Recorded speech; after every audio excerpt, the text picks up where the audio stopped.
Welcome back to part 2. Part 2, episode 2. Welcome back, guys. What do you call it? It is currently, what is it, 7:30? I think so. 7:30. Wish I had a watch. This is a late episode. We do apologize, so the quality might not be the best, but is what it is. How are you doing, Les? I'm alright. I've caught a little bit of a cold, so apologies for that if you can hear it in my voice. Yes, and for the next 2 or 3 episodes, I apologize. Not this episode. I'm more energetic because I have eaten, but for the past for the next 3 weeks, I will be in sort of a more down mood. I'm currently prepping for a bodybuilding competition, and He's as sleepy as you can get. I'm as sleepy as I can really get. But to be honest, You've been doing alright so far. You're fine. So far, I'm doing fine. We'll see how it goes by the end of these few weeks because he's already sleeping too much. No, but I need to. You bro. look like a bear in hibernation. It's weird. Bro, I need to because the thing is like I'm sleeping early to wake up early. I sleep around 8:30ish, 9 p.m. maximum, and then I wake up around 3:30 or 4 in the morning just to get up. Mumsy must cardio. have loved you, fam. She would have never had to impose curfew. You went there yourself. No, 100%. When 9 o'clock struck, you were gone to bed. Oh my god, no. But I mean, it's just I just can't wait for it to be over. So if you see me tired or if I just sound a bit down, that is the reason. But there will be a full episode of me. I won't even be talking majority of the time. It'll probably just be Lewis asking me some questions, and I'm just going to be eating good food. There is a full box load of stuff with a good friend of mine that gave it to me, and oh god, He's managed to stay away from it as well. I'm not looking at it every day. That's the thing. The only way I would actually look at it is probably if I had to grab a hoodie. Yeah. Or if I had to grab one of my Monster energy drinks. But I've only got one left, and I've been keeping my caffeine intake low because there was to a point where I had like 4 caffeine stimulants, and they were all pretty much mixed around. Morning I had normal coffee just to keep myself awake. Then I had an energy drink, and then I tried the pre-workout gel, which is actually, it tastes good. It actually gives you a pretty good pre-workout bump. But I would not know about it because I don't use pre-workout. Yeah, no, fair enough. I'm a bit of a weirdo when it comes to this stuff. I don't like protein shakes because I hate the taste. Yeah, so but I'm on about pre-workout. Yeah, but that's what I was gonna get to it. I was like, I don't like protein shakes, which a lot of people would use, and I don't use pre-workout. I get sick from it. Okay, well, I mean, my body's not used to it. Well, then after I had the gel, I had another energy drink because I needed to do cardio and I was really tired. So that's 4 in one day, and the next day later, I shit you not, I was in the worst mood, and it was to the point where I was like how can I say it? In like kind of like not a fasted state, but it was like I was very agitated. My hands were shaking. I was borderline. I was nearly passing out. That was purely just because of the caffeine. It was the caffeine. Yeah. So caffeine plus an empty stomach from most of it. Yeah, no, it's not good. So I've been keeping caffeine away. So yeah, I'll keep it to a very, very minimum. Keep it to a minimum. I'd only have a good amount of coffee or coffee with caffeine up until like 12 or 1 p.m. Anything after is unnecessary. But I did have 2 p.m. but that was only so I could get through the workout, which was pretty decent. But anyways, this episode today, so a couple topics I want to talk about. I think the main one right now is, as of this recording, Ghost of Yote, the supposed sequel to Ghost of Tsushima that came out in 2019, is going to come out in 3 days. I am excited to play that game. It has, they have released reviews on Metacritic, with 87 out of 100, and currently right now for Ghost of Tsushima is around 83 out of 100, and that's when the game's out. Everyone's giving their reviews. People like us who are really known to PlayStation that wouldn't have early access, and actual critics, overall 83 out of 100 for Ghost of Tsushima. And for people who are like YouTubers, reviewers, IGN, all those platforms. They've played like a good amount of hours. All of them have played a good amount of hours, and it's already come out as 87 out of 100. Because I'm gonna play a bit of devil's advocate here. Oh yeah. Or a contrarian, I guess you can call me. I don't understand. I think most of it is hype. It is hype, and to be honest, I'm here for it. Here's the thing. I can kind of tell where the story is going. It's very much a revenge-based video game.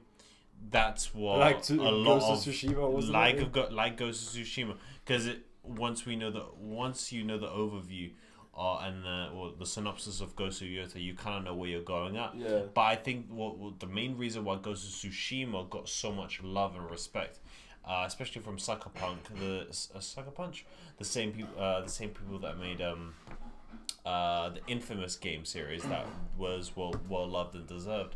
It was mainly the different types of like sword styles you could do with Ghost of Tsushima, and the art style. I think the art style carried it a lot. Oh yeah.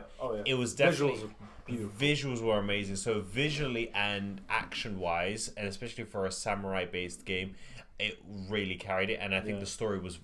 I'm playing it right now. I'm replaying it right now, and I'm already on Act 3 for Ghost of Tsushima, and it's so good. I mean, have you played it? Yeah, I never finished it, but I did play it for a little bit. I mean, you know what the synopsis is. It's just a samurai who goes against this code to become the ghost. Yeah. And I like that. But now they're doing it for Ghost of Yote.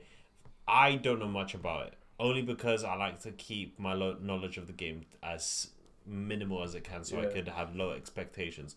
But from what I know, it's a revenge-based story that is a woman that apparently, she becomes a ronin, kind of like a rogue, like a ronin. Yeah. There's now bounties, which we never had in Ghost of Tsushima. There's now mini games, and instead of sword styles, it's now different weapons. Right. So there's a spear, there's a long sword. I think it's called the Odachi. Yeah. There's a gun. Is the first time you heard of the Odachi? Yeah, I didn't want to get the name wrong. It's an anti-cavalry weapon. Well, it's a massive sword, and that's the point. I've seen a new what do you call it? I've seen a new clip where you could literally set the Odachi on fire. So I mean, as sick as that is, there's a gun, there's a dual katana, there's a normal katana. I like how they changed it a little bit. Instead of stances in Tsushima, it's now different, different weapons. Have you ever watched Rurouni Kenshin? Oh yes, I've watched Rurouni Kenshin. Okay, so you actually got to it, yeah. Well, yeah, I finished it. Season 1. I don't know. You didn't tell me nothing about this. No, I did. Oh, that's a lie. No, you showed me that you were watching it. I think you were like episode 7 when you said. And then after when I finished it, I literally texted you and I said, Rurouni Kenshin. I think it was what do you call it? A 7 out of 10? I don't remember him sending me. No. You only saw season 1 as well. Season 2 is the better. Season 2 is coming out in a couple of days on Netflix. Oh, nice. I'm watching that. For Rurouni... basically, I've been begging this man to watch Rurouni Kenshin for years now. Literally, originally I wanted him to watch the old 80s anime. I think it was in the 80s. Yeah, it was. Yeah. Yeah. I love the 80s version. This one obviously has better animation, so I like this one. But I like the style of the 80s one. It's very nice, and I like the voice acting. So I was begging him to watch it. He finally got around to it. And I remember him sending me a picture of watching the 7th episode, and only then I was just gassed. I was like, yes, finally he's getting back into it. Yeah. But when you tell me this about like lighting the sword on fire, stuff like that, you don't know what I mean. The thing. You'll see in season 2. So this is okay. So this episode, it will mainly be around the samurai aesthetic, because one about Rurouni Kenshin, Ghost of Yote, but then I'm going to talk about Demon Slayer later, because now, especially in this October period, this is a samurai season. Oh yeah. So I know I texted you Rurouni Kenshin season 1, 8 out of 10. It was just a fun season. Nothing too serious. 8 out of 10 is not a small score. No, it's not a small score. Yeah, but so how is it just fun? Yeah, but it's just a fun Here's the thing. If it was just fun, you'd say a 7. Yeah, I don't know. See, the thing is that with scores, that you could go for like if you could go, what would you have it out? 5 or is it 8? Was Well, it 8 plus or if you go to B 10, minus? 5 would be mid, so it'd be like it's alright. It's nothing special. Okay, yeah. 6 would be like it's good. 7 would be what you say is fun. If I put any show, but that would be very high. If I put any show on an 8 or a 9 or a 10, okay, highest, I'd be like, yo, they're doing something great. At its peak, 7 out of 10 then. Okay. Only because if it was an 8 out of 10, I'd be like, okay, I need to rewatch this immediately.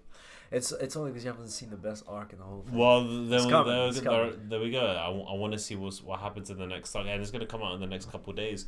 But, okay, 7 out of 10, I give Rurouni Kenshin. But alright.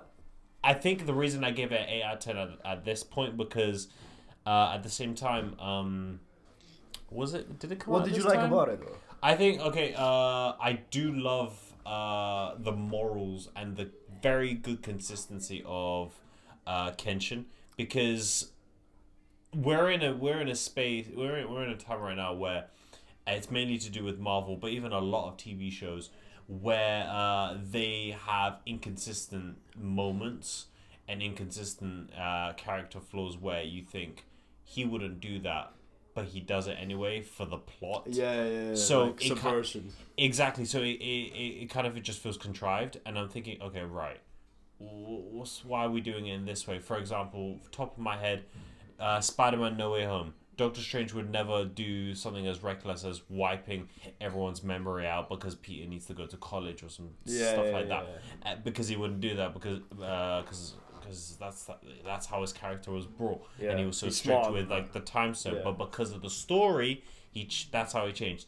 Anyways, going back to Rurouni Kenshin, I love how he can get serious. And he can get he can get serious when he needs to. That's why I loved it as a series, right? Because it did a lot of the shonen tropes, but it did it better, and it kind of put a spin to it.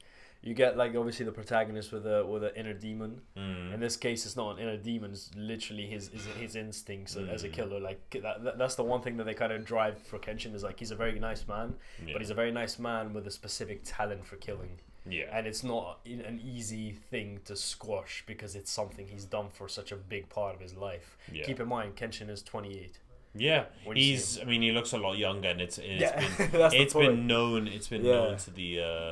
to the show that because it's one of the surprises because when you see him, you think he's a teenager, and then you find out he's like he's a warrior. You think he'd be like 22 years old, but no, the guy is he's in his 30s, and he's not gonna convince you saying, "Oh, I'm 30." No, that's my age. It's a running gag with him because it's obviously like everyone around him relatively like views him as because he's also short as well. He's like I think I saw someone who's like 5'2", so he's short for a guy as well, and he looks feminine. Now, in this art style, to be fair with you, they've made a better job of making him look a little bit more masculine. But if you read the manga, for example, he does look more feminine. Even the creator, I think he said in an aside one time where he said like, when I made Kenshin, I accidentally made him too feminine looking. And that's why he looks the way he does. I think another reason why I gave this such a high score was because I was in that zone where the Demon Slayer movie came out. Right. Yeah. And is that why you watched it? Because before the Demon Slayer movie came out, I heard people hyping it up. Everyone was pretty excited for it. They've been in production for this movie for I think about a year and a half now, and I remember when what do you call it? It was the Hashira arc, and the way that ended, they nearly killed Muzan, but. Spoiler alert if you haven't watched it. Spoiler alert, guys. Spoiler alert. We're not going to hold back on a lot of this. I'm going to go off the basis you've seen Demon Slayer, but spoiler alert, in the at the end of the last on the last episode of the last season, on the Hashira arc, they nearly killed Muzan. Yeah. But obviously they didn't. And it was at the end where Tanjiro promises that he's going to kill him, and then there was epic OST at the end where I was just like, okay, this is good. But then that's where it got a lot of hype, and I was hearing it, and I haven't watched Demon Slayer for a good while. The last time I watched it was, I think it was the Entertainment District arc. Same. So when I finished the Entertainment District arc, I haven't watched Demon Slayer since then. Same. So I had 2 arcs to get through. I had to get through the Swordsmith Village arc, and then I had to get through the Hashira arc. Yeah. I prefer the Swordsmith arc over the Hashira arc. The Hashira arc feels like more of a filler one. You get to meet different Hashiras, and you get to see the characters Tanjiro, Zenitsu, and Inosuke, and they go over their own little training arcs. Yeah. But what do you call it with the Swordsmith arc? You get to know a bit more about I forgot his name. He's a Hashira. He's the Mist Hashira. I think so. He's the one where he had a little brother, and so I like him a lot because he's so quiet, calm, and collected, but he'll be very strict and he won't hold back. But then you get to see that development once he meets a kid that once he's drowning in a bubble full of just water, he accepts his death. He tries his best, but he just accepts it. Yeah. But then once this little shit just comes out of nowhere and tries to help him, even though in the Hashira's mind as he's speaking, and he says he's like, "There's no point, just go away." The kid just blows water into the bubble, and then you could just see him like, "I have to keep moving forward." And it wasn't even him that said that; it was Tanjiro in his head. I think it was Tanjiro, and I thought, okay, I think with this arc, and obviously introduces the demon. I don't know if it's more like an awakening. It's arc. You mean the mark that Tanjiro has in his the mark that Tanjiro has. It's called the Demon Slayer. I think Fanon calls it like. I just call it like a Demon Slayer. I call it like an awakening because it is technically awakening. It's inspired by Kenshin's.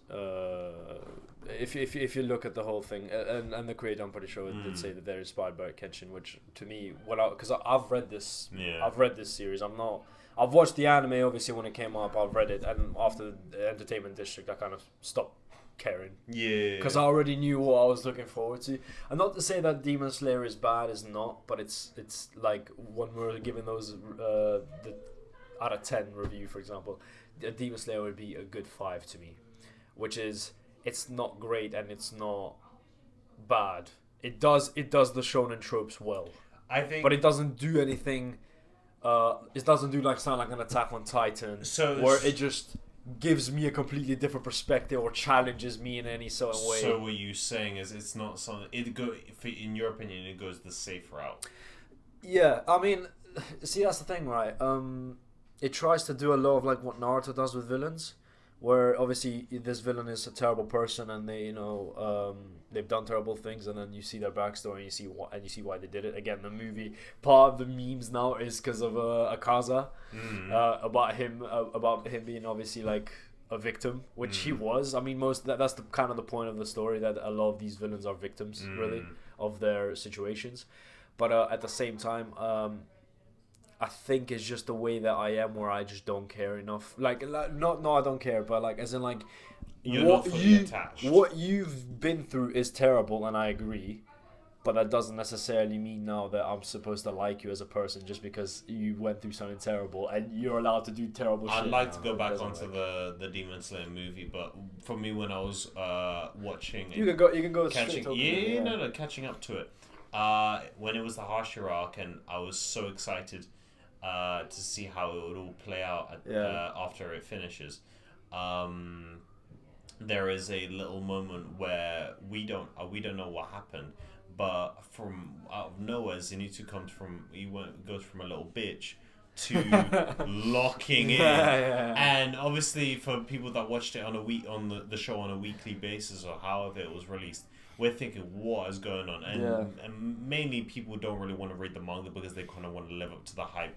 Well, the animation. Is great. The animation is very good because you could have a single panel, and then in the animation adaptation, it's just different, like the way the art style flows, the CGI, let alone the music adds up to it as well. But then obviously the voice actors does an exceptional job. Double sub, but I prefer sub in my opinion.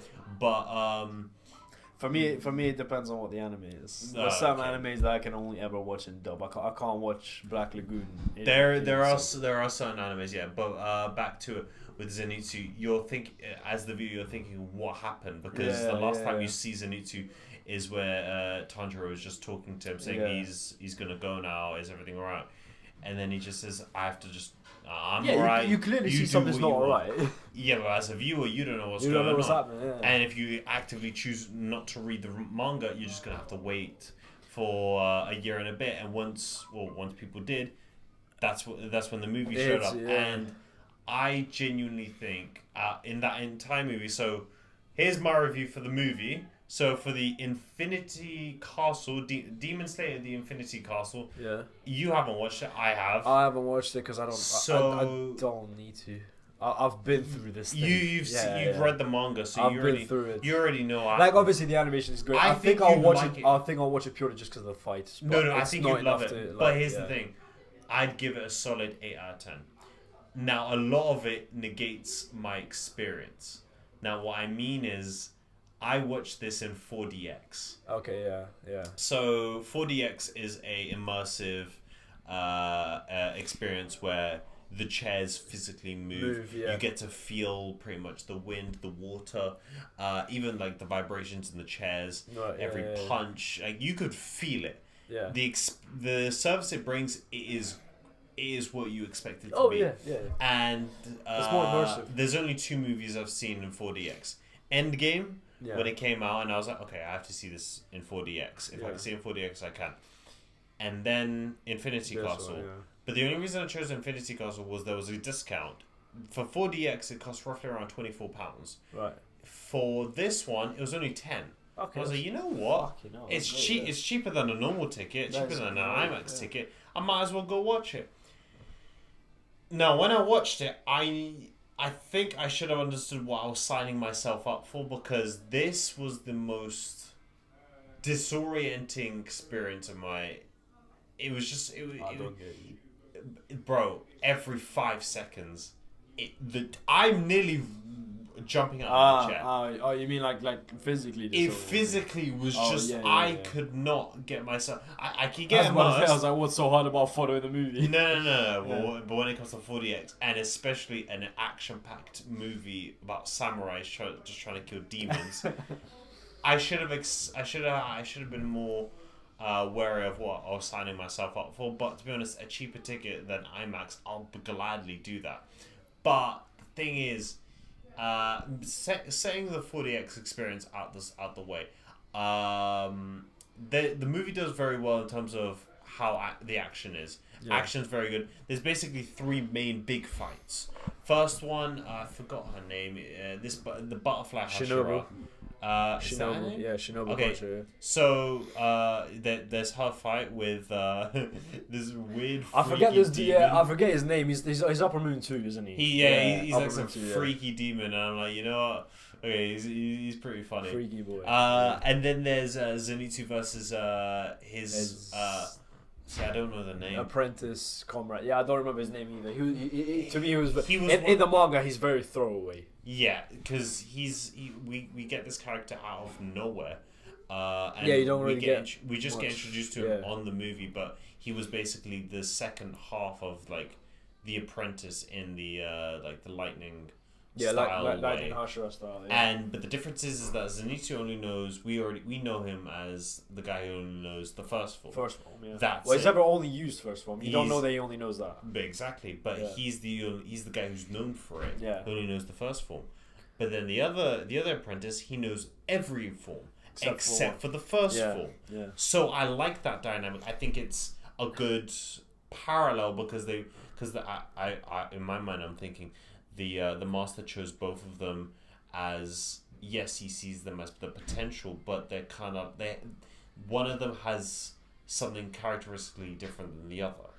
Yeah, but I mean that's his master didn't know what these two were going to be good at it. Only when he trained them that he noticed, obviously, this guy for some reason can't grasp number one, form one, and this guy can only grasp number one. Yeah. And I'm pretty sure the movie tells you very easily. His hope was that these two would work together and they would both be the lightning. They'd be both the lightning, and they could guide the style while he passes away. Yeah. But turns out that the apprentice who knows all of the... I'm really sorry for forgetting the name. I don't even know. I'm more on the faces than names. I forget the names too. Like I remember the characters that like stick out to me again. Like again, Shinobu sticks out to me because I know what she does. Yeah. Tomioka, all these people. I know their names, but like if it's just like a random. Yeah, but if it's a character that is essential to like the story. Full Moon 2. Yeah, I know Full Moon 2, for example. He should stick out to me because he's the one that does, he kills Shinobu, and he still doesn't stick out to me name wise. I don't know. I know who he is. I know his face. I can't remember his name. No, 100%. I get what you mean, man. But it's I think what was I at?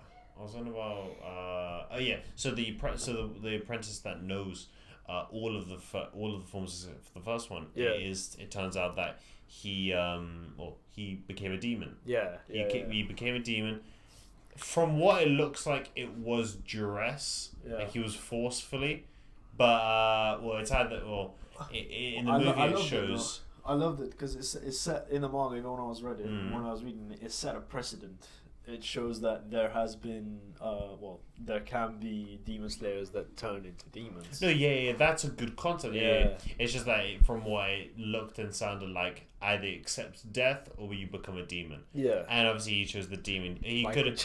It was Michael. No, it wasn't Michael Jackson. It wasn't him. I just call because obviously every demon acts within Muzan's will. Like they don't really have free will as you will, but like it's just funny because it's just like Muzan Kibutsuji. No, it's Kibutsuji Michael Jackson over here. Like, he goes around giving ultimatums for this stuff. No, but what do you call that? God. I think so he becomes a demon, and in the letter where we see in the Hashira arc, that says that there's I forgot the name of what the act is called, but the old man killed himself. He committed suicide, and no one was there to... Out of shame. He killed himself out of shame, but no one was there to help him up. And Zenitsu was pissed. Because... It wasn't help, it was more... Because he did seppuku, right? He disemboweled himself, but there was no one there to cut off his head. So in seppuku, the reason why you cut off the person's head after they've disemboweled themselves is as an act of mercy. They don't have to feel the pain for too long. But that entire fight with Zenitsu and I'm calling him the apprentice. Just call the guy Upper Moon 6. I'm calling him apprentice. Call him Moon 6. He was an apprentice. Zenitsu's an apprentice. Fellow apprentice of it. So I'm calling him apprentice. That entire fight I loved. That is probably, in my opinion, the better fight than the final one, which was Tanjiro and Giyu versus... You think so? Here's where I get to the problem with the Yakuza one. We have got so after the Zenitsu fight, it now gets to Giyu and Giyu Tanjiro versus Akaza. The fight we've been expecting for, because obviously Akaza killed not Tengen, what's his name? Rengoku. Yeah. So we want to see how this goes. It is good. It is very animation wise. It's amazing. The music hits well, and Tanjiro is trying to think logically. Meanwhile, Giyu is holding on his own with his wall bending style, and in the end he does activate his little awakening, which is all good. I love that. It's amazing. Now here's the thing: we have gone through. It's going for 3 for 3. For the movie where there's a fight, there's a flashback why he became this and the that backstory, and then it's the end of the fight. Now first fight it was the lady Shinobu. She so why did she become a Hashira? Because her sister died, and then she turns out she's and then at the end she dies in the battle. Then we go Zenitsu. Why did the opponent become a demon? Because this and that. Power. Exactly. And but Zenitsu wins, and now it's Akaza. So my issue So I'll say what's good. I loved how obviously you could tell they put so much into the budget for this fight specifically. Oh yeah. And I loved it how Tanjiro did his own thing where he obviously thinks logically how can he defeat Akaza because he can't just go full swing and blaze everything. But there is a moment where he has a flashback and he speaks with his dad and you can see that the father kills a bear. Yeah. Not in one slice. You think it's one slice, it's two slices. One slice to the throat, the other one to the neck. Clean cut, but it looks like one. Yeah. But he teaches him how to go in this flow state. Yeah. And during the fight, Tanjiro he basically learns Ultra Instinct.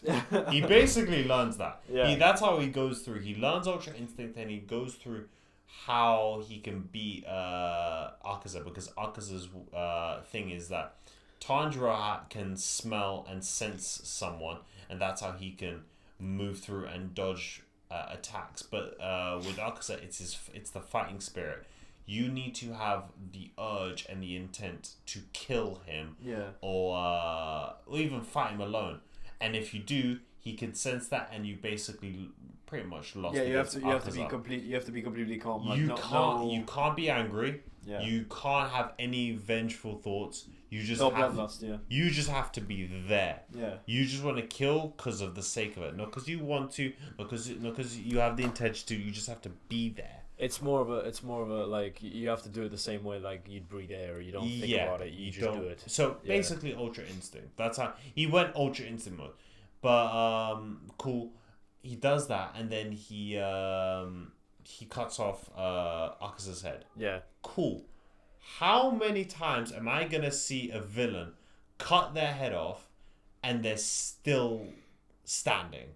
Well, this is too much. Yeah, but fine, I get it. Akaza is all powerful. I mean, in Demon Slayer so far, it's not really become a precedent, has it? Because every time you cut off the demon's head, they die. But it does get to a point where it is vexing and jarring, because it just gets to me. But another thing is the flashback is so long. You kind of lose me. But I have a personal bias. I liked Rengoku. So if you're giving me okay, I say I liked him. Yeah. I loved Rengoku. Now, okay, first time when I watched the train arc. The train arc, I watched it on my phone. I knew Rengoku was gonna die because I saw it. I saw it on TikTok when it first came out. So I give a fuck. How are you telling me I know this man is going to die? Why am I still crying? I loved Rengoku. I told you this when it first came out. Years ago. I literally forgot about it. Oh, bless you. I told you bro. I love Rengoku, but then obviously he died a bit. It was the music, the message, and yes, in that movie there was a flashback as well. But it was very short and very efficient because you saw Rengoku. Fine, he's been blessed with amazing power, but he has a mum that has passed away. He has a dad who's drinking, and he has a little brother to take care of. Simple, short stuff. Yeah, they communicate his reason for fighting very, very, very on point very quickly because you see what type of person he is, so it makes sense. Exactly. But with Akaza, yes, I think the pacing goes down a lot because his backstory is long. There's not going to be a lot of people that are going to agree with you on that. I know. A lot of people love the Akaza. A lot of people do. And I'll probably, because I do have to rewatch it to really get back into it. Because there is the OST for, there was an OST in the movie that plays very well. And I've been really listening to it recently. It is I think it's the Love OST, right? When Akaza is with his love interest, they tell each other that they love each other, blah blah blah. Standard anime plot. Standard, but the music. If we're gonna talk if we're gonna praise at its best form, apart from the animation with Demon Slayer, the music does it so well. I have never been more invested in an emotional OST than Demon Slayer. Demon Slayer does it well when it comes to bringing the emotion out with music. Yeah, I mean, I can't. I don't agree that it's only Demon Slayer. Oh no, Demon Slayer. I can't agree that it's only Demon Slayer that's made me feel that. Because to me, it's Naruto. Naruto does the same thing, except obviously it did it with an older style. I would prefer Demon Slayer, but I do understand Naruto. But the length of Arcus's backstory, it drags me out of the movie a lot, because after the flashback, we see him accept that he has been defeated. Yeah. He accepts that, and he embraces the human side of himself, and he accepts that he's been defeated. Yeah. And then he disintegrates, and then that is essentially the end of the movie. Yeah. Because, well, where are the other characters? Well, where's Inosuke? Yeah. Nowhere to be seen. Where's the this is where I don't know the characters by name. That's where you're gonna be setting up the rest of the story, because now we're literally headed into the last arc. Yeah, but this is where I'm confused. How are they gonna do this? Are they gonna do it movie again, or are they gonna do it by show? Because before you answer that, because the movie has generated over 600 million. It is one of the top 5. It is coming up to the top 5 movies of 2025. And as for an Japanese animated movie, it is coming up to beating Superman. It's already beaten Fantastic Four. Yeah. It's already beaten Weapons, Sinners. What other movies have come out? Too many. You don't have to name everyone. But it is part of the top 5, and since the entire world is mainly westernized with seeing anime as just the kid stuff. It's usually Ghibli movies that tend to. You cannot ignore the fact that this movie has done exceptionally well, and that I would not be shocked if they decided to go through another movie. Yeah. So the way that I think they're gonna do it, which makes sense to me now. Because obviously they already set the precedent that they make some arcs into movies, like the train arc. That was a movie originally, then they made it into the anime. Remember? Yeah. So I think the way they're gonna do is, because obviously, like I said, we're in the final arc, or we're leading up to the final arc, anyways. There will be a couple altercations here and there that need to happen that haven't happened yet. Because again, you said you haven't seen Inosuke, you have not seen a bunch of the other characters that are also quite important. The other Hashira, for example, what they're doing. I think what they're going to do is they're going to go up to the point where they set up the final fight, which will be obviously Muzan, because he's the main villain. Yeah. And then that entire arc where it's them having to take him down, I feel like they're gonna make another movie, and then close the story with that movie. Probably. Because it only makes sense that way. Because they're gonna want to go out with the last bang. Yeah. So they're probably gonna do another like Infinity Castle type. Unless obviously they do something else, but I doubt it. I doubt it. That's how they do it. Because it's a movie series movie. Yeah. Because the way they've ended it is there are characters that still are searching throughout the Infinity Castle. There's people back at the base where Tengen and Rengoku's dad are protecting the people that are trying to map out the Infinity Castle, and where they can pinpoint where Muzan is. And at the end, Muzan just says that you won't be able to find me, but I'm going to kill all of you, this and that. So it does look like it's setting up for another movie. Yeah. But I think it's just going to have to take another year and a bit, because... Well, even maybe 2 years. It's probably 2 years, because like I said, they're probably going to actually animate a proper season of just purely the fights with these other characters. So then they can set up the final conflict. The final conflict will literally be just the final battle. And obviously every character that takes part in it, and it will be just that. Yeah. Up until the very end of it, because the last arc proper with Muzan is quite a long one. Like the fight also was very long. I remember when I was reading this as the chapters were coming out originally. It was like chapter after chapter. I'm like, this guy's still not dead. like they got so close every time, he just doesn't die. Yeah, so it's a long fight. It's very. I don't say it's long drawn, because Demon Slayer is very concise, to be fair with you. But it is gonna be long enough where they can actually have a whole movie going on there, because it's just multiple characters with multiple different stories going on they obviously all have different reasons for fighting. You still don't know why a bunch of these characters do what they do or how they do what they do, because obviously, like, again, we're a bunch of Hashiras that we still haven't really gone into really that much. No, 100%. But there's a lot of stuff like that that's gonna happen. I feel like that only makes sense because it ends with a bang, and they're probably gonna do just as successfully, if not more successful, than this movie. But for 600 million for a Japanese animated movie to do as good as one of the most anticipated movies, Superman and Fantastic Four, in the superhero genre. People knew they were going to get good quality but not 600 million. I wouldn't even thought it would get 600 million. I would assume to get like maybe 300, 400 million, but 600 is mad. I think you underestimated, because you got to keep in mind when the manga for Demon Slayer was coming out, it actually overthrew One Piece for a while in sales.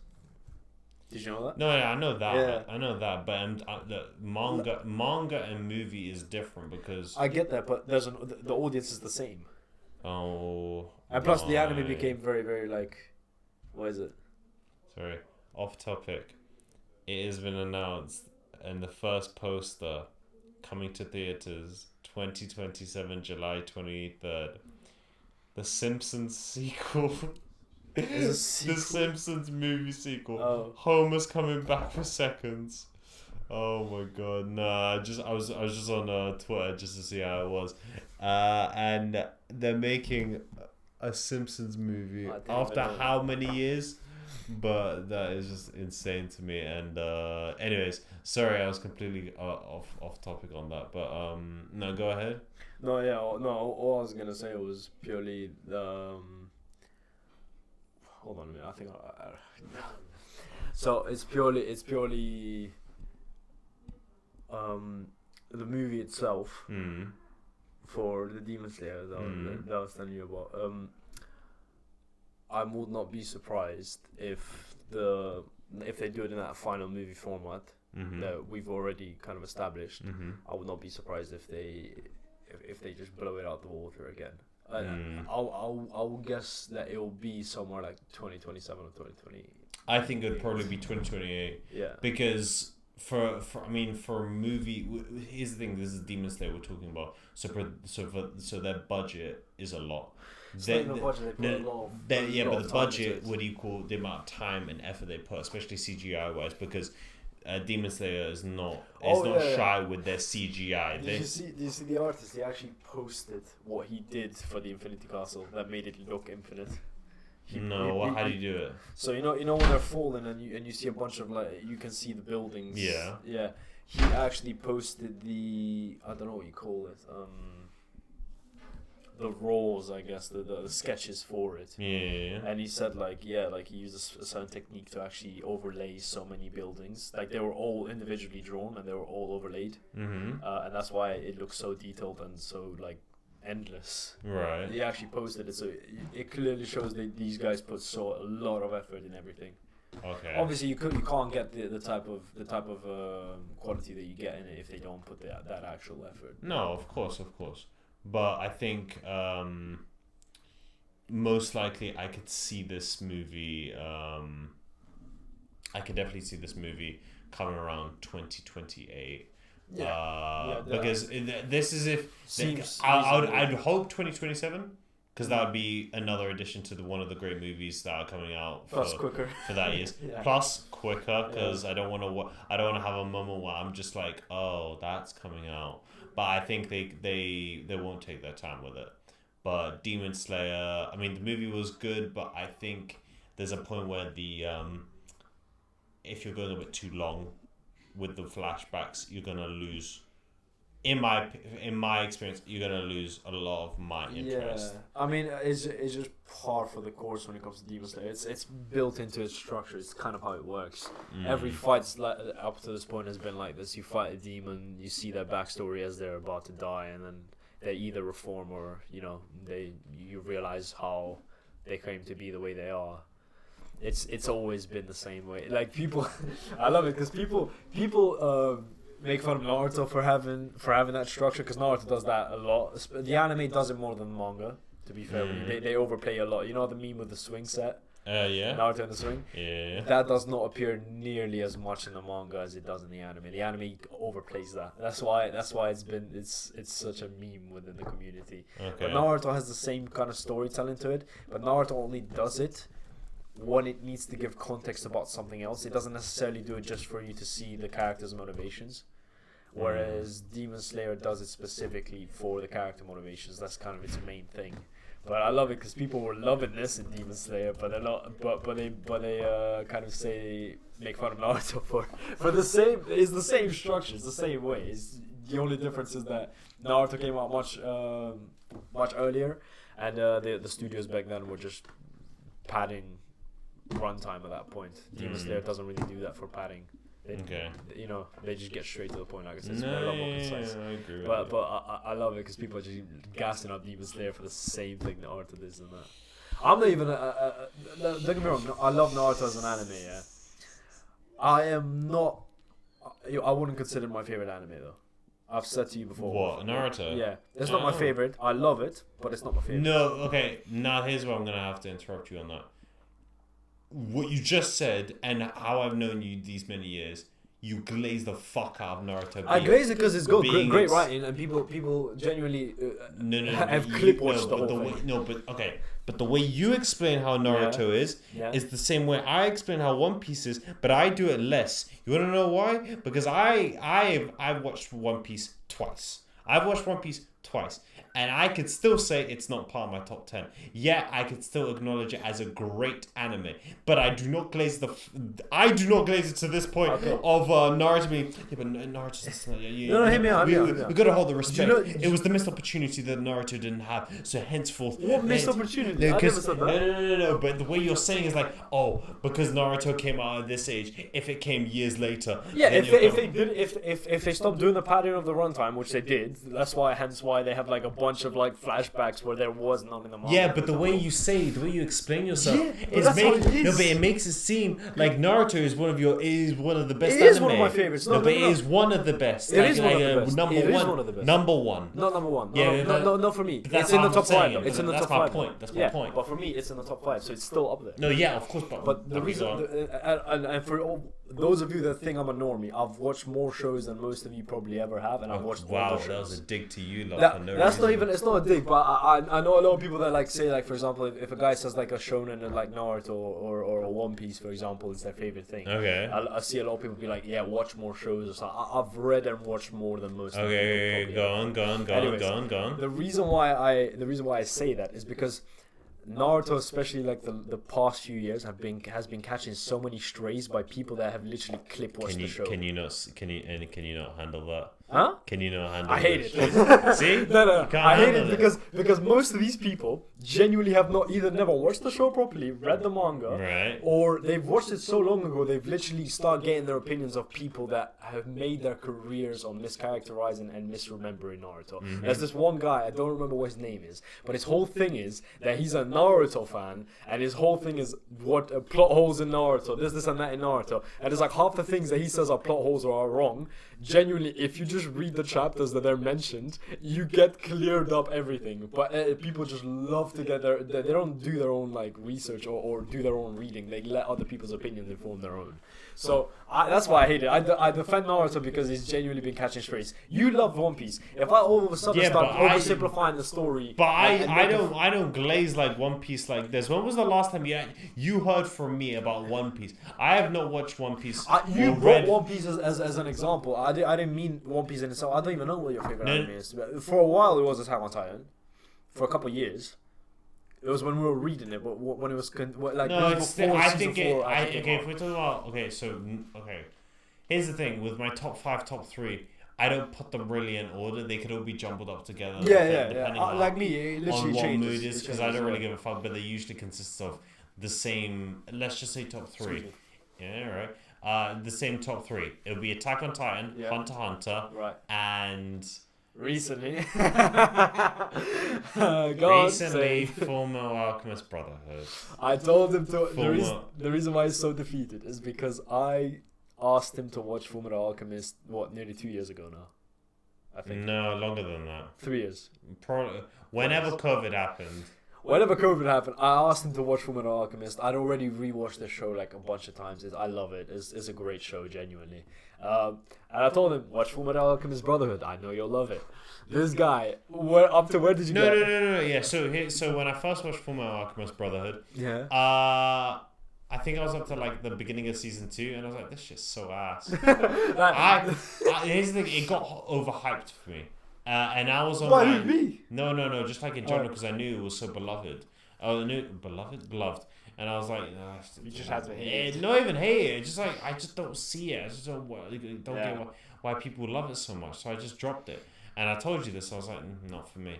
But at the same time, I was on my One Piece shit, but One Piece for me, because this was during COVID.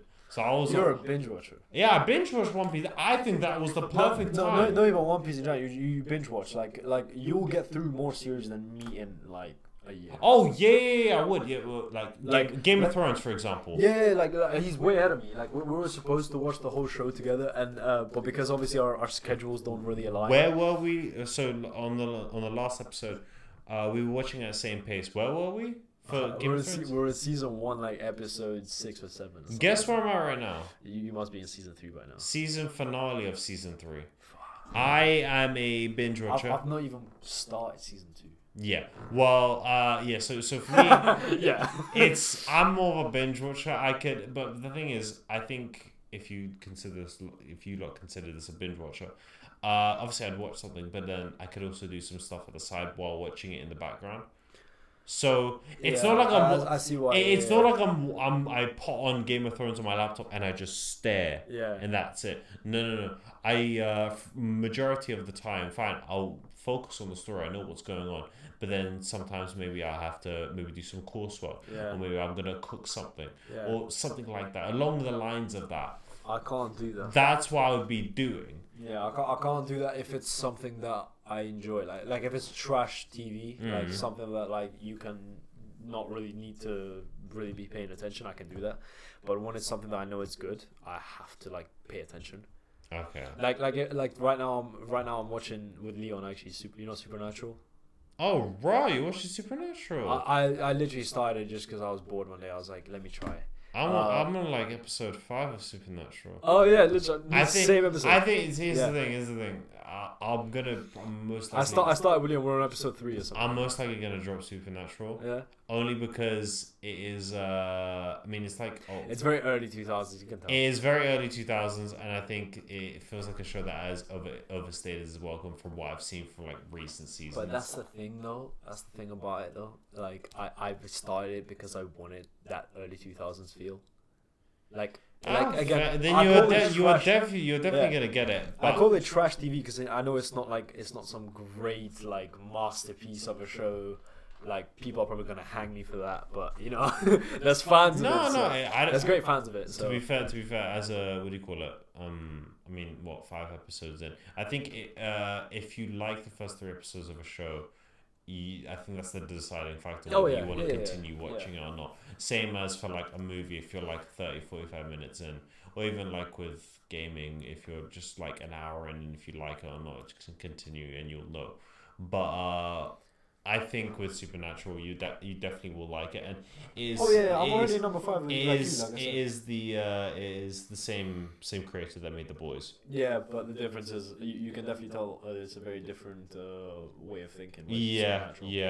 But what we waffled on for a bit. Before that, I was on the Fullmetal Alchemist Brotherhood, so I get him to watch it. And he does, and he finishes it, and he reluctantly agrees to me that you're right, it's great. And now he literally has no choice but to put it on his. Because I don't. No, but then it could differentiate. I could have like a mood where. There is an anime I do want you to watch with me though. You've not watched it. If it's Black Lagoon, I'm just gonna say I'll watch by myself. Not Black Lagoon. Then what? Digo, man. No, that's the see. Now here's the thing. If it gets the same treatment as Rurouni Kenshin, yes. But the thing is, I can't be asked right now. I have enough shows right now. I have on the list. Yeah, not now. I'm not gonna get Listen. I have enough shows right now on my list that I want to get through, and there is like a bunch that I do want to get past. Game of Thrones is a big one that I do want to get past. Oh yeah. By the way, speaking of that, I'm gonna ask you. I want to get through Game of Thrones. I want to get through Reacher. I actually do want to watch Suits. Because I've heard like Suits and Reacher are like basically throwaway TV to me. Like I don't have to pay attention. Supernatural, I think I'll just put it on the background. The Batman animated series, I'm gonna put that on the background as well. But another thing is that I do want to. I think I have told you this. I want to get back into. Not get back into. I do really want to rewatch Breaking Bad and Better Call Saul because it's in that. Listen. Yeah, you could say what you want. Breaking Bad and Better Call Saul. You've rewatched them like 5 times. No, I've rewatched Better Call Saul more than Breaking Bad. Breaking Bad, I think I've rewatched twice. Last year alone. No. 2 years. When Better Call Saul finished, yes. Yeah. You rewatched that show twice, like within the academic year. Good. Keep in mind, we're in university. Within the academic year, he rewatched the show twice. Yes, it's that good. It is that good. Sorry, no. Have you finished? Have you finished the season, or let alone a couple episodes of Breaking Bad? I tried watching it once, like years ago, and I kind of fell asleep. So what was it? Just one episode? Yeah, it was the first. I wouldn't say it was bad. It was just one of those things where it's like you stop it for a bit and you never pick it up again. Like it wasn't even. I didn't even let it go. You, my friend, are missing out. I will get to it at some point. I think like you said, I've got a bunch of other stuff I'm watching right now. I need to get those done, and then I need to, like I said, because I'm not a binge watcher like you. I have to pay attention. I can't pay attention when I have like another show in my head right now. Well, Game my friend, once you get to the point where you'll see Breaking Bad and I'll watch Breaking Bad, and then depending on how much I like it, I'll see if I watch. Because you will, because it progressively does get better. Even by after season 1, season 2 gets better. Season 3 exceptional. Season 4 is considered one of the best. Season 5, the most rated show of all time. It is one of the best that everyone. The most rated show of all time. Is up there with Game of Thrones. You're watching right now. Let me pull up IMDb. You're watching the most rated. Hold on, no. You see now you're thinking I'm chatting shit. I'm not. I'm saying that facts might be wrong on that. No, it won't. No, it's not because it's on the same level. It could be number 2, but I don't think it will be number 1. But it is one. Is the top there? It is the top there because it is one of it has one of the best episodes critically on IMDb. Right. None of Game of Thrones touches this. So if it's that good as any of the episodes of Game of Thrones, it must be good. Yeah. By your logic. Yeah, no. I never. Like I said, I never said it's bad. I just said that by pure logic, because obviously, like Game of Thrones was rated top rated TV of all time. We already got Breaking Bad as a 9.5. I'm looking down on IMDb. Got Game of Thrones at 13.9.2. But with Game of Thrones, it got that bad. It has the bad reviews purely season 8, because that is the one. See, that's the one. That is the one thing I wish you shut the fuck up about. That's the one thing you can never chat shit to me about. Breaking Bad and Better Call Saul. No. I have admitted. I literally told you, I was like, if you're gonna watch it, just keep in mind. I just have to defend it because for a show, fine. As amazing as the show run can be, there's one thing I can agree with the creator of The Boys, and he said this about after filming season 5 and editing it. Mm-hmm. The hardest part is sticking the landing. Yeah, you can go safe, but it won't be satisfying. Or you can go all in, try to tie up all the loose ends and make it converge into a good. Into one point. Yeah. That is what Breaking Bad does. That is what Better Call Saul exceeds. And for me, I prefer Better Call Saul than Breaking Bad. Right, okay. What Game of Thrones has failed to do, yes, they failed to do with the adaptation with the books. I understand. George is a lazy fuck, and we all know this. Now they're gonna lynch you. No, but he is. He is. Listen, I'm speaking as a story writer. I understand that point. I think George. Don't get me wrong. I admire George for what he's done, because he literally brought like a second renaissance for fantasy. Like Tolkien got it very popular, but then George came in and kind of changed the scene with that. The problem that I have with George, like you said yourself, is that he's got so many things that he keeps doing. He doesn't focus on the main thing. Okay. Right. But when it comes to getting back to the Game of Thrones show, yeah, I agree with you. Better Call Saul and Breaking Bad definitely beat it on the fact that they actually, number one, they have a good landing, and the writing just increasingly got better through that. Because obviously, once you have a great ending, and the whole show gains more value after that, because you know that you've been building up to this point. Whereas Game of Thrones absolutely flopped, because you have all these seasons that actually build something great. Don't get me wrong; they build something very good, and then the ending degenerates it basically. And then now everything that you built up to feels useless and feels worse because you know what the ending is. Because now you know what it leads to. So he has 5 books. Yeah, he's supposed to have 7. Number 5 is split in 2. Right. Yeah. First book, 1996. Yeah. Fair. Yeah. 3 years later, he gets his next book. Okay. And a year later, he has his third book, Storm of Swords. Okay. We've got 5 years. Okay. 2005. Okay. I knew it was going to pull this up. 5 years. You know what 5 is? Okay, fine. That's fine. The show didn't air until when? 2009? 2010? No, 2010. Yeah, I think it might be 2010. Okay, cool. So for 2005, a Feast for Crows. Yeah. Then we don't get the next book until 2011. That's A Dance of Dragons. Yeah, that's already bad. And then we have 2 more other books that he doesn't. Yeah, it's been like 14 years. And he doesn't know what he's doing. And he doesn't know when it's released. Clearly, well, that's the thing about the books, right? Because part of what makes it difficult is because he's done too much with the story. Like, there's too many characters. There's too many characters. You've seen too many POVs in the books. I know you've not read them. No, of course not. I know. Yeah. No, don't worry. It is definitely something I don't think you'd be able to No, I just don't care. I just don't care. Alright, cool. So there's too many POVs, too many characters. The story's too broad. He can't possibly end it in 7 books. Right. Unless he genuinely cuts conflict really quick. It is 2025. We are going into 2026. He's old. Yeah. So my favorite fantasy series ever. So my point is, as a view, okay, all right, let's just say this. I'm more angry than you. I'm just accepting. I'm never gonna see the end. I'm just saying, I will not allow slander.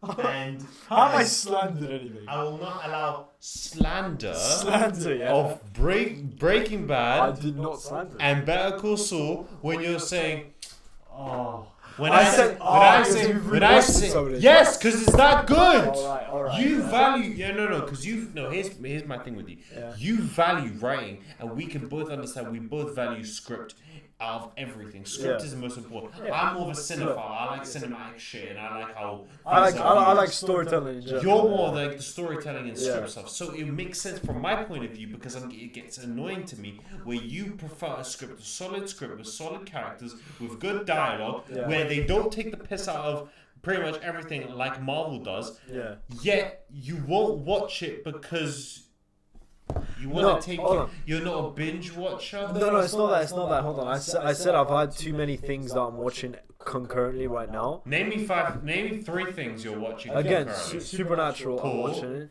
I'm also going to be watching this old series. You're going to be, or you are? No, I'm going to be. So, right. But it's in my list. It's kind of ahead of the line. Yeah. That one. And I'm also watching... I'm forgetting the name of it now. It's this damn Asian drama. I'm forgetting the name of it. It's Chinese drama. Ladies and gentlemen, I think I'm gonna have to end it at that. This man is a bitch. In my defense. No defenses. I said. I apologize to the audio listeners. There's no defenses. I'm not apologizing for nothing. I'm starting on my business. Hold on a minute now. let me tell you something. My point is purely like I am gonna watch Breaking Bad because you've been gassing it up. James gassed it up to me. I think Doogie at some point gassed it up to me as well. So it's just a bunch of things I need to get done, and I just haven't. Like to me, that's like one of the things I need to do. So yeah, I will get to it. As a man who values script of everything, won't read one of the best script shows in the world. Yeah. What a bitch. Ladies and gentlemen, my name has been Devrin. That has been Lewis. Thank you so much for this shit show of an episode. It will be uploaded in the next 2 hours. So good night. You said as if they're gonna watch it right True. after. You're probably gonna watch it in the morning. You'll watch it whenever you watch it, but it will be uploaded. Enjoy, take care, drive safe, eat well, don't be fat, and don't be a contrarian. Don't be a contrarian. It says the contrarian.